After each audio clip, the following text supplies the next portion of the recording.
Hi, my name is Sara Sawer. I'm a registered dietitian and the Nutrition, Health, and Wellness Agent for K-State Research and Extension, Sedgwick County. Thank you for joining us tonight. I hope you were able to watch the kickoff video and watch us make some yummy recipes. If you weren't, be sure to look on the YouTube channel to see how we made hummus, tabbouleh, and tzatziki sauce. Tonight we are going to make 2 entrees, a salad, and a snack. I encourage you to pick one of these recipes and prepare this week.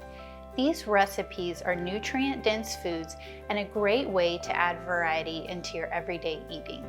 So the first recipe we're going to make tonight is called Tuscan white bean soup. This recipe serves 6. It's a great source of protein, fiber, and those heart-healthy fats. This recipe could be served nicely with a side salad to make it a complete meal. So let's get started.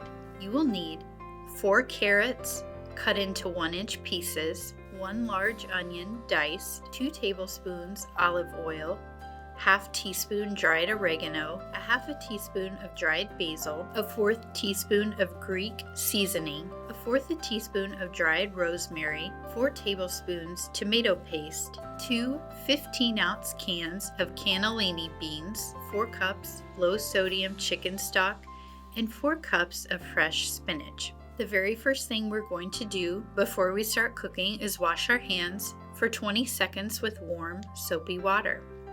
So I'm going to start by adding 2 tablespoons of olive oil to my pot. I'm not going to turn on the stove just yet.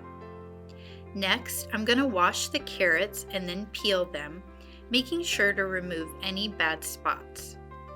Then I'm going to remove the ends of the carrots and then cut them into 1-inch pieces and put them in my pan. Next, I'm going to cut up my onion. I like to cut it in half and then remove the skin.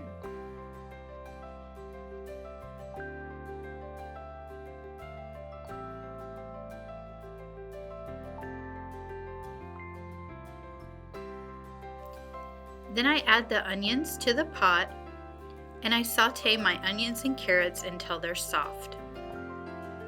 Once soft, I'm going to add the remainder of the ingredients, which include oregano, basil, the Greek seasoning, dried rosemary, tomato paste, cannellini beans, and low-sodium chicken stock, and simmer for 20 minutes.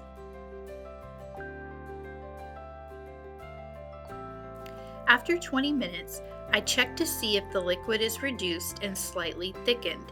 If so, I add the spinach and simmer for 5 more minutes.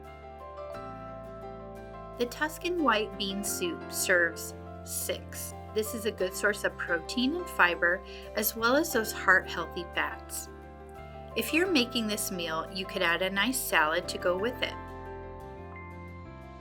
So while we're waiting for the soup to finish cooking, we're going to go ahead and start our Greek salad.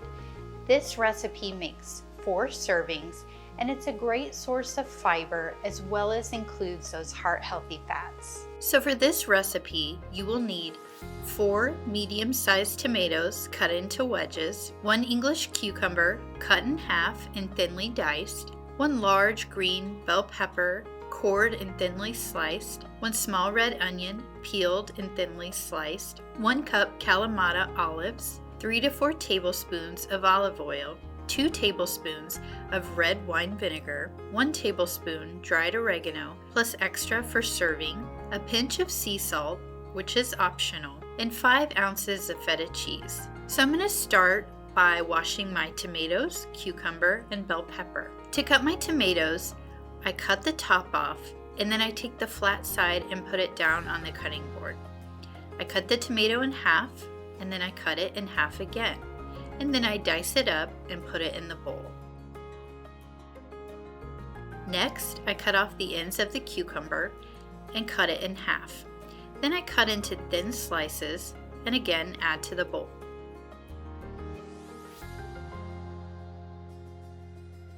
So for my pepper, I cut the top of the bell pepper off to remove the stem, and I just use my hands to remove the innards and the seeds. Sometimes I wash off the remaining seeds.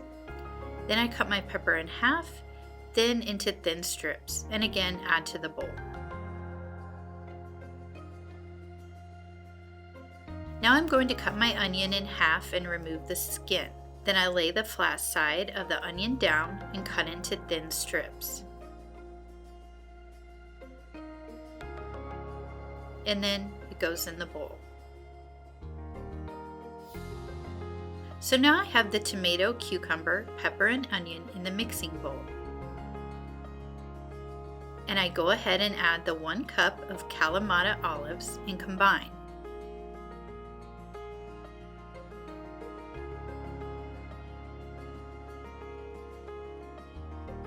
Then I drizzle evenly with olive oil and red wine vinegar and sprinkle with oregano and a pinch of salt. Again, I toss briefly. Then I top with feta cheese, and I finish the salad by adding another pinch of oregano on top. This recipe serves 4. It's a good source of fiber as well as those heart-healthy fats. Again, remember, recipes are just a template. If you prefer using less tomatoes, that's definitely fine, as I did with my salad. But you can change it up and substitute different veggies as you like. For recipe number 3, we are going to prepare seared salmon. Cooking fish can seem like a daunting task, but it's actually really easy and a great way to break up the monotony of weekly dinners. So we're going to start with searing some fish. Searing is an easy and delicious way to prepare fresh and frozen fish fillets. So for this recipe, you will need 2 3 to 5 ounce salmon fillets with the skin on. If you're using frozen salmon, thaw it in the refrigerator and pat dry before cooking. A pinch of salt and a pinch of pepper. So I'm going to turn my skillet to medium heat, and I'm going to add a little bit of olive oil in my pan. Once heated, I'm going to place the salmon fillet in the skillet, skin side down, and cook for about 6 minutes. Now I left the skin on for a reason. It helps hold it together so that when we're cooking the fish, it doesn't fall apart. You can choose to eat the skin or not. It's certainly edible, but some people choose not to. So let's get a little seasoning on our salmon. I'm going to add a little bit of salt, and you will notice that I hold my hand up high and let the salt snow down on the salmon so I don't get too much in one area. Then I add a little bit of pepper as well. After 6 minutes, I flip the salmon fillet and cook for another 6 minutes. Once the time is up, I check to make sure the internal temperature reaches 145 degrees. The seared salmon makes 2 servings. Pair your seared salmon with vegetables and whole grains for a complete meal. For this recipe, I added the Greek salad and a serving of bulgur to go with it. This recipe is an excellent source of protein as well as heart-healthy fats. So for our last recipe, we're going to make rosemary chili walnuts. This is an easy and delicious way to add flavor to your snack. You can choose any nut and any herb you prefer. For this recipe, you will need 1 tablespoon of olive oil, a half a pound or approximately 2 cups of walnuts, 3 3-inch sprigs of fresh rosemary. Be sure to remove the leaves and chop. 1 teaspoon crushed chili flakes. Use more or less depending on your desired level of heat, and a half teaspoon of salt. I'm going to start by washing the rosemary and patting it dry with a paper towel. Then I will remove the leaves and chop. Then I set it aside for later. Next, I put my skillet on medium heat and I go ahead and heat the olive oil. When the olive oil is heated, I add the walnuts, making sure to stir to coat the walnuts with the oil.